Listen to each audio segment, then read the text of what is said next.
live. Yeah, yeah, we going live. Hey, hey, we going live. Yeah, yeah, we going live. Yeah, yeah, we going. Yeah, yeah, we going. Yeah, yeah, yeah, we going live. From the 50-yard line, we going live. From the 50-yard line, we going live. From the 50-yard line. Hey, hey. All right, Santia Deck. Man, listen, y'all. So this chick is the queen of abs. Did you know that? Personal trainer. She's a personal trainer. Oh my God, queen of abs. But she's also like in the process right now of preparing to be on the Olympic rugby team. Okay. Yes. Mm-hmm. Because she is like, have you seen any of her videos? I saw one of her workout videos. No, I'm talking about her on the field. Oh no, I didn't see her. Woo! Yeah, Okay. I've been following her. She's trained. I've trained with her. Oh, have Really? you? Yeah. Cause she's here. Last year she came. Yeah. She's local? in and out of Atlanta. Okay. So Yeah, yeah. she's a local. She went to Milton High School, I think. Oh wow. Okay. Yeah. Man, this chick.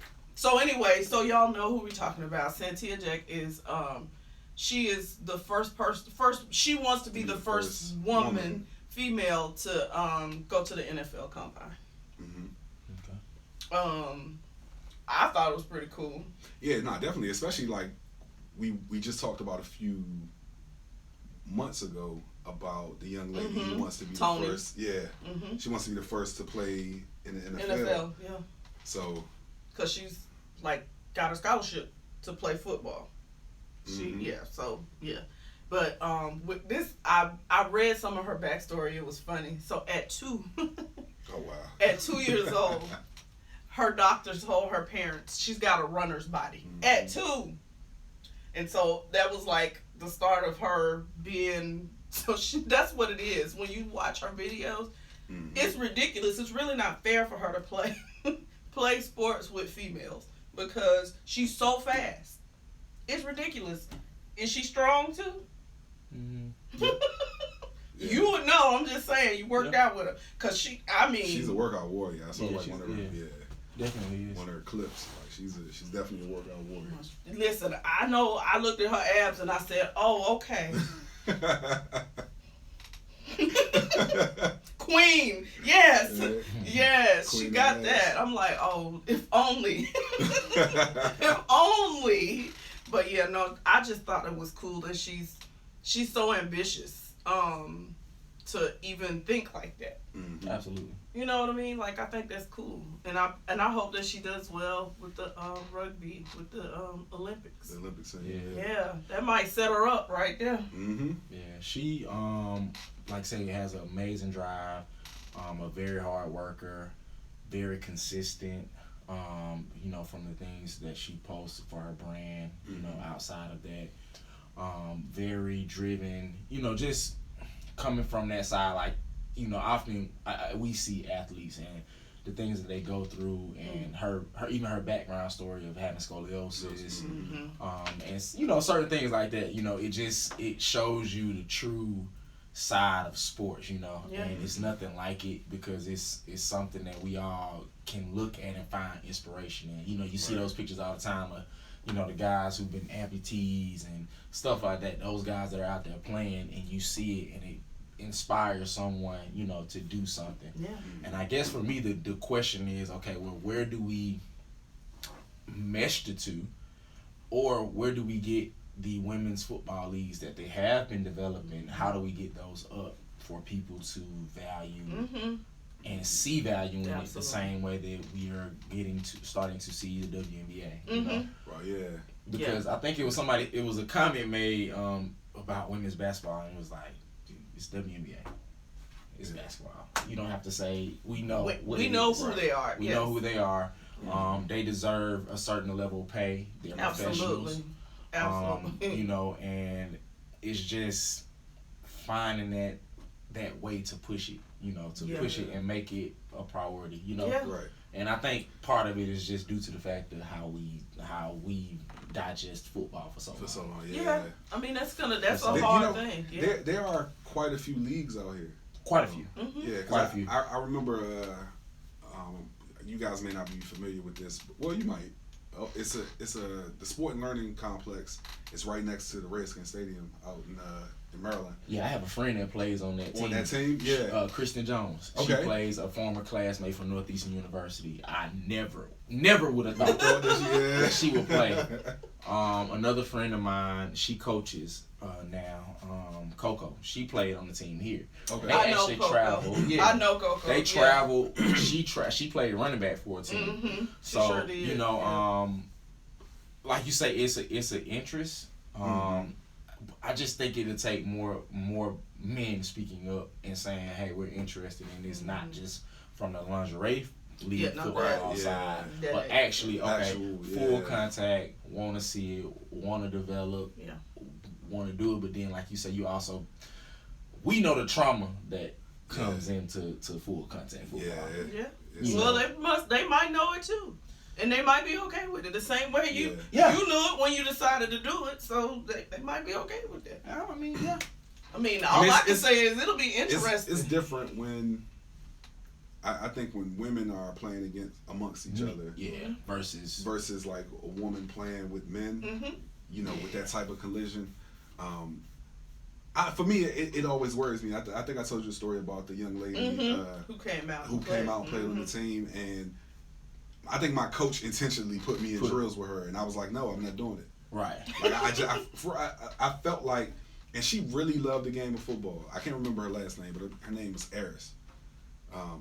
She wanted to play, and one of my teammates who didn't care, lined her up, and that was her last day of practice, and I felt bad because she was really passionate about it. So it still like always worries me. Yeah, I think, and see, that's the same mindset I'm thinking.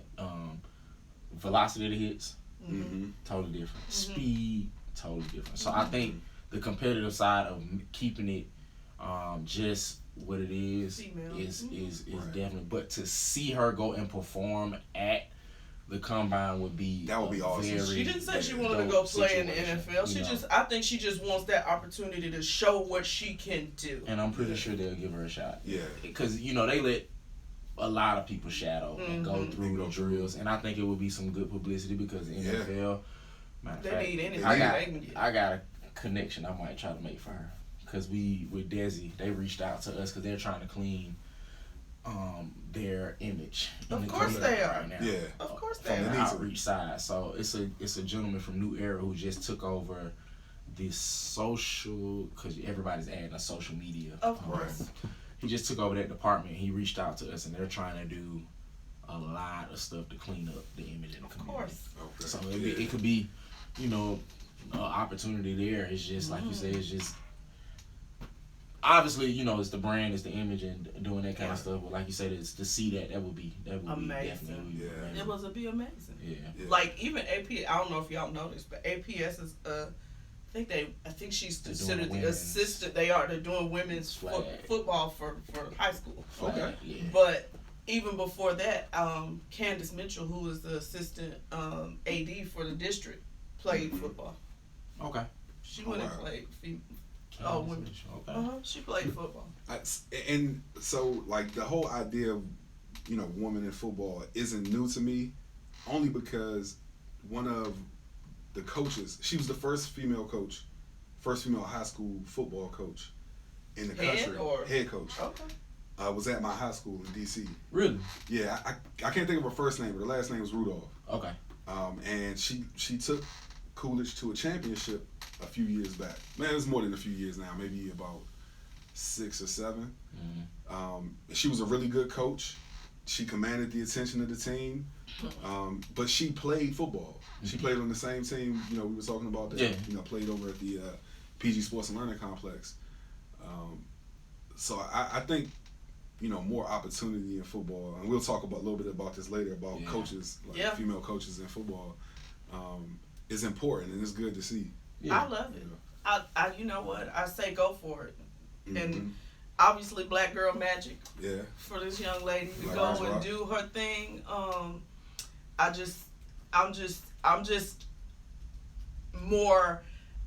more of an admirer of the women who can just get out there and say, you know what? I don't even care. I'm gonna just go do what I do. Yeah. Like, I love it. Go do it. 4 feet tall, I might have done it. But I think that I'm a little undersized to play football at any level for anybody on anybody's team. So Nah, it's no, you're not. really, I've seen plenty of 5'3", 5'4", Yeah. like receivers. I'm not that though. But okay, I mean, you close. I'm not. I'm trying to help you out. Oh, okay. Sorry. And shorter. Uh-huh. And Okay. shorter. Okay. Yeah. It's, Okay. What was the return man a few years ago? Stephon Logan? Is that him? He was like, was he 4'11", 5 Who foot? is this? Nah, that's not Steph Logan. That's Steph like 5.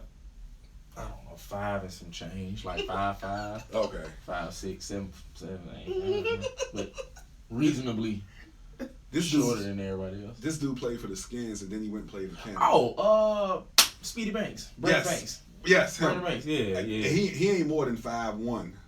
Yeah, 5'2", nah, Yeah, he- he is. I can't do him like that. Nah, I can't do him like that. Brandon Banks is 5.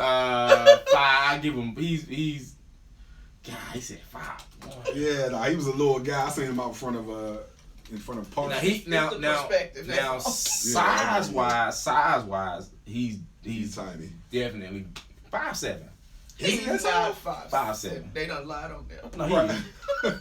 he's 5'7". Okay. Now stature wise, he's small. He's 150, Ooh. but Yeah. blazing. Couldn't catch him. He's blazing. blazing. So yeah, it doesn't matter. If you can't catch him, I mean, if you can't catch him, then hey. Okay. Man, I Wow. severely underestimated his size, Lord. Well, Yeah. how tall do you think I am if he was 5'1"? Right. Good grief. Oh man. Yeah, Brandon is a two-time CFL All-Star. Okay. Oh wow, yeah. No, I'm sorry. 3-time All-Star CFL. He's still playing to this day. That's good. That's I'm glad good. I'm seeing he's still playing. Like So silly. To this day. he had that incident in DC, and I ain't know, how Yeah. I was gonna look for him. But he's been having a successful career up there. He's a household name for the Hamilton Tiger Cats. Okay. Like they love him. Like, Yeah. love him. When that ball get in his hands, and shout out Exciting. to Steph Logan too, cause Steph is 38, 39, Still playing? still playing as a return. Oh wow. Yes. Yeah. Yep. Woo Keep woo. that career. You Hard about worker. to be in that Tom Brady era. Okay. Worker, I'm like, man. wait, how Patriots does that? Oh gosh. Yeah, man, that's a hard worker right there. Man. Yeah. That's why a guy Wow. That's very impressive. passionate about the game, very passionate about taking care of his body. You know. Clearly. Yeah, he's dope. 38 and you still retire. Listen, because I don't know. We understand a lot of our listeners are not sports fans. Mm-hmm. You listen because we do this in a twist. We don't just Yeah. talk about sports. But understand that as a return man, you've got to have serious bravery, okay? Sure. Because you've got 11 men Coming at you. running full at steam. you full speed, and their only desire is to see you on your back. Yep. Take your head And off. Steph is 5'6", 180 pounds. Okay. But the girth makes it a little better. 38 years old. That's, Wow. Playing. Yep. that's impressive. Listen, because I can only think of wow. Okay. Yep. All right. Well, good for you, Steph. That's all I can say. Now put the cameras on me, put the cameras on me, put the cameras on me, put the cameras on me, put the cameras on me, put the cameras on me, put the cameras